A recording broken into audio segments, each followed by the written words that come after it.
Olá, muito bom dia, bem-vindo ao meu canal. Hoje vou começar por fazer-te uma questão. O vidro tem cor? Sim, pode ter. Por exemplo, castanho, se for uma garrafa de cerveja. Pode ser verde, por exemplo, uma garrafa de vinho.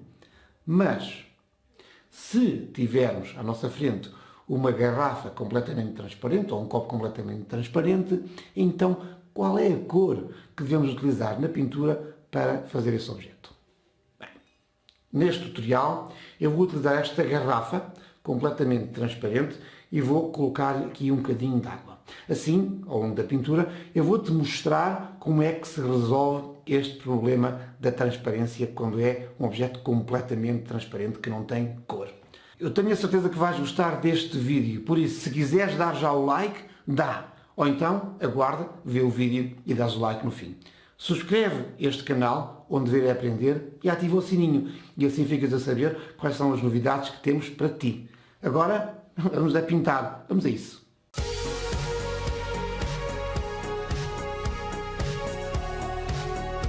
A minha única preocupação na escolha do modelo foi encontrar uma garrafa incolor, ou seja, completamente transparente. Decidi colocar um pouco de água na garrafa, pois o tratamento da água nesta pintura resolve-se com a mesma lógica. E assim já ficas a saber como se resolve também este caso. Já a escolha do local, ou seja, o fundo onde coloquei a garrafa, é de extrema importância, porque é aqui que começamos a responder à pergunta com que cor pinto o vidro transparente. Vais perceber rapidamente qual a importância do fundo para essa resposta. Vou começar com a pintura do fundo, deixando já uma recomendação fundamental para conseguir bons resultados no final. Esquece a garrafa. É verdade. Pinta todo o fundo nesta fase como se a garrafa não estivesse lá.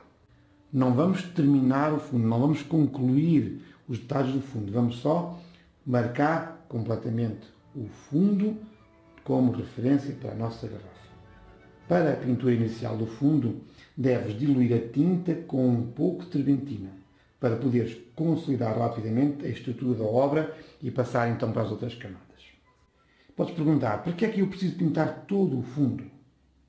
Bem, o fundo é sempre importante em qualquer pintura, mas no caso de uma transparência ainda é mais importante, porque influencia não só a envolvente, como o próprio objeto que estamos a pintar. A escolha deste fundo não teve a ver com a estética ou composição. Não estou nada preocupado em que esta obra seja uma obra de arte. Ele foi escolhido com os elementos que me ajudem a explicar-te de forma mais clara e simples qual é o impacto do fundo na garrafa. Ao longo deste tutorial, vou deixar sempre visível a foto que utilizei como referência, para que possas ver como é que o fundo é determinante neste processo. Estou a pintar a mesa, os azulejos e a janela, sem interromper as formas dos elementos, criando uma continuidade entre toda a pintura, como se pretendesse pintar apenas o fundo. Não penso na garrafa. Como estou na primeira camada, não vou dedicar-me a qualquer detalhe, mas é importante completar 100% do fundo, porque te vai fazer falta.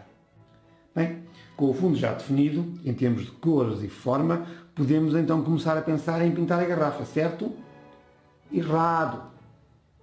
Não vamos ainda pintar a garrafa. Vamos, para já, fazer apenas a marcação do espaço que a garrafa ocupa. E vou fazê-lo de uma forma muito suave, utilizando uma cor próxima da cor utilizada no fundo. Verde em baixo, na zona da mesa, e um cinza claro no resto do fundo. Recorda, ainda não estou a pintar a garrafa e, por isso, estes traços devem ser o mais leves possíveis. É só para enquadrar o espaço que a garrafa ocupa. Tenho, no entanto, alguma preocupação em definir corretamente, neste enquadramento, o espaço ocupado pela garrafa, nomeadamente a proporção e a simetria. Tenho, então, o espaço definido. Posso começar agora a pintar a garrafa, certo? Nem pensar. Nem pensar. Ainda não é tempo de pintar a garrafa. Estou a pintar o fundo. Vamos olhar para dentro do espaço delimitado e vamos ver quais são as alterações que temos de efetuar no fundo. Nesta fase, temos que olhar com mais atenção para o modelo e vamos corrigir as linhas do fundo que pintei, considerando as deformações que o vidro e a água provocam, tentando entender a lógica de cada alteração. Podemos ver que a linha entre a mesa e os azulejos se tornou arredondada, seguindo a forma circular da garrafa. Essa deformação também alterou a forma como vemos as linhas entre cada azulejo. Também posso ver nessa zona uma parte mais escura, que corresponde ao reflexo da caixa preta que está em cima da mesa. Tinhas reparado que a sombra que existe no lado direito da garrafa corresponde à cor preta da caixa que está a ser refletida pelo vidro? São estes detalhes importantes que alteram o nosso fundo e que nos vão definir o que queremos pintar. Bem, pintámos os azulejos do fundo com as deformações provocadas pela forma circular e a cor preta da caixa refletida pelo vidro da garrafa. Vamos agora pintar a mesa dentro do espaço definido. Ouviste bem? Vamos pintar a mesa, não vamos pintar a garrafa. Vamos ver quais são as alterações que o vidro e a água provocam nesta zona do fundo. Tens que ter paciência. Para já, ainda não vamos pintar a garrafa. Ao pintar o tom de verde da mesa atrás do vidro, temos de verificar que está de acordo com o tom da mesa fora desse espaço. Como tenho realçado, a nossa preocupação não é a garrafa, é a forma como vemos o fundo através do vidro. Temos que ajustar o fundo fora da garrafa e o fundo dentro da garrafa cada vez que fazemos uma evolução na pintura. A água dentro da garrafa também altera a forma como vemos a mesa. Vejam como a direção da luz que vem da janela cria o reflexo na superfície da água, mostrando uma zona mais luminosa. Notem também que a superfície da água reflete os detalhes e a cor dos azulejos. Essa luz que vem da janela vem do lado esquerdo e é ampliada pelo efeito do vidro e da água, alterando também a mesa na proximidade da garrafa do lado direito. O fundo do vidro da garrafa não nos apresenta a cor verde da mesa. Mostra assim o reflexo dos azulejos. Temos, obviamente, que colocar na nossa pintura esse efeito. O mesmo tipo de alterações provocadas nos azulejos e na mesa acontece na janela, no rebordo do mármore, na madeira e na cortina. Mas como a garrafa aqui é mais estreita, ou seja, o gargalo tem uma forma circular mais pequena, torna mais acentuada a deformação do fundo nesta área. Tal como no resto da garrafa, estamos a encarar a zona do gargalo como um ajustamento das cores do fundo provocadas pela forma do vidro. Nada mais do que isso. Ainda não pensamos na garrafa. Através da observação cuidada do modelo, fomos ajustando o fundo e temos agora todo o espaço dentro e fora da garrafa modificado. Para lá dos ajustes que sempre teremos que fazer ao longo da evolução da obra, falta incorporar o reflexo da luz na superfície do vidro. É agora que vamos finalmente pintar a garrafa? Pode ser que sim, pode ser que não. Agora é uma questão de interpretação. Se, ao colocares os reflexos, quiseres entender que estás a pintar a garrafa, tudo bem. Se quiseres entender que estás a pintar a luz, também está certo. Nota, no entanto, que, ao olhar para esta fase da pintura, todos dirão, sem dúvidas, que se trata de uma garrafa de vidro, transparente, com um pouco de água. E isso foi conseguido sem pensar que estamos a pintar a garrafa. Esta é, quanto a mim, a lógica correta para encarar a pintura de transparências. Ou seja, temos que entender as alterações do fundo provocadas pelas formas do vidro, temos que entender os reflexos provocados pela luz e pelos objetos circundantes.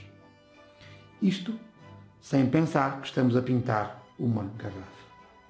Só estamos a alterar o fundo. As cores são as mesmas. Esta abstração, ou seja, esta forma de pensar, é um dos fundamentos do desenho e da pintura em geral. Desta forma, evitamos os erros de percepção que somos levados a cometer porque pensamos conhecer as características do modelo que estamos a pintar e introduzimos na pintura sem nos apercebermos. Isto é válido para qualquer modelo, seja transparente ou não. É com esta lógica em mente que vamos fazer os ajustamentos e acrescentar os detalhes para finalizar o trabalho. Nota, por exemplo, que os contornos em qualquer zona da garrafa são efetuados pintando o fundo que está mais próximo da garrafa. As linhas da garrafa são transparentes, com reflexos e com luzes, e por isso não se pintam como fazendo parte da garrafa. O que acontece com os contornos da garrafa é que vemos mais vidro, pelo que a transparência diminui e o conjunto de reflexos dos elementos circundantes aumenta. Vejam neste exemplo a diferença entre o reflexo do lado direito da garrafa, com a influência da caixa preta, e o lado esquerdo, com mais influência da luz recebida. As letras pretas do cortinado têm bastante impacto no reflexo da garrafa, sendo bastante evidentes devido ao contraste entre as letras e o restante fundo. A garrafa está pintada, chegamos ao fim.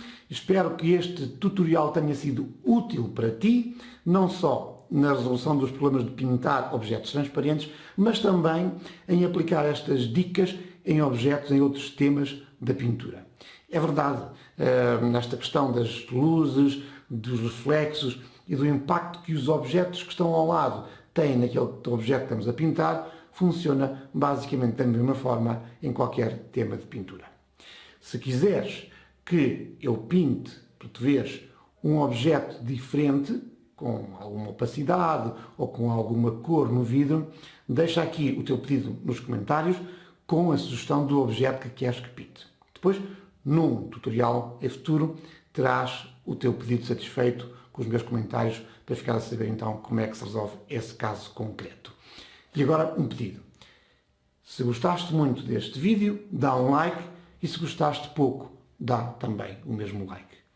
Subscreve o canal, onde ver é aprender, onde eu faço as coisas para tu aprenderes e não para eu mostrar que sei desenhar e pintar. E ativa o sininho para ficar a saber quais são as novidades fresquinhas que tenho para ti. Obrigado, continua a pintar, continua a desenhar e continua a divertir-te.